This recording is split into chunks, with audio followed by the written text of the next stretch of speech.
أنى يكون له ولد ولم تكن له صاحبة وخلق كل شيء وهو بكل شيء عليم। তিনি তো আসমান এবং জমিনের অস্তিত্ব সৃষ্টি করেছেন, তার পুত্র কন্যা কি করে হতে পারে? খ্রিস্টানরা দাবি করেছে আল্লাহর ছেলে আছে, কন নাউযুবিল্লাহ। ইহুদিরা দাবি করেছে আল্লাহর ছেলে আছে, কন নাউযুবিল্লাহ। খ্রিস্টানরা আল্লাহর স্ত্রী পর্যন্ত বানিয়েছে, কন নাউযুবিল্লাহ।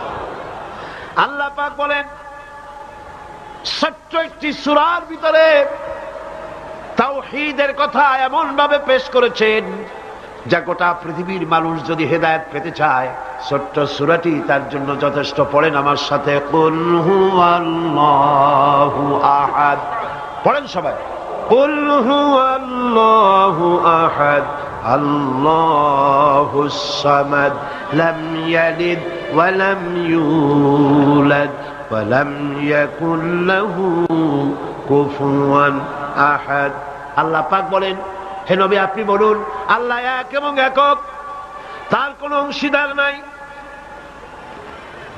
তিনি বেনিয়াজ, তিনি কাউকে জন্ম দেন নাই, তাকেও কেউ জন্ম দেয়নি। আকাশ আর জমিনে আল্লাহর সমকক্ষ কেউ নাই, কেউ নাই। তিনি এক এবং একক।